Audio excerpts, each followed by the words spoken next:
kulanti wacan oo wanaagsan daawadayaal kani waa macalinka daada yar ee kooxda Man United waxaan halkan ugu faalloon doonaa taariikhdiisa ciyaartoynimo iyadoo kooban magaciisa oo dhammaystiran waa Ruben Phillipe Marquis Amorim dhalashada 27 Janaayo 1985 goobta Lisbon caasimadda Portugal.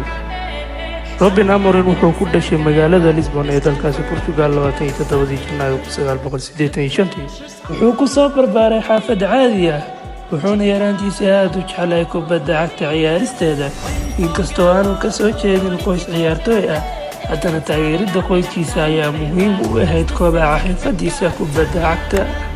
Ruben Amorim wuxuu ciyaaryahan ahaan ku soo bilaabay kooxdiisa Belenenses ee ka dhisan dalkaasi Portugal wuxuu caan ku noqday xirfadiisa khadka dhexe waxaa ugu dambeyn iibsatay kooxda weyn ee SL Benfica sanadkii 2008 kooxaha uu ciyaaray guud ahaan ilaa 4 koox kuwaasoo kale ah Belenenses, Benfica, Braga iyo Alwakra.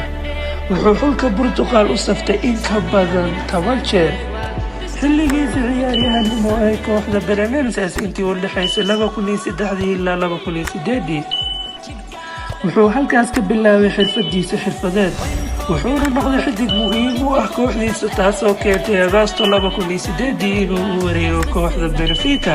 Ruben Amorim wuxuu u ciyaaray Benfica intii u dhaxaysay 2008 ilaa 2012 isagoo saftay 105 kulan rasmi ah tartamada kala duwan muddadaasi.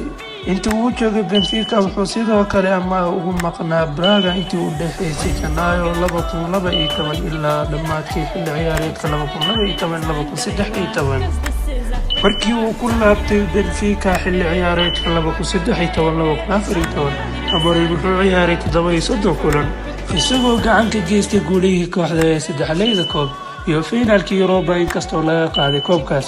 hase ahaatee Ruben Amorim wuxuu sii joogay kooxdiisa Benfica ilaa 2015 balse dhaawacyo badan ayaa saameeyay waqtigiisa ciyaareed. 2015 waxaa loo diray amaah dhankaas iyo kooxda Alwakra ee ka dhisan Qatar.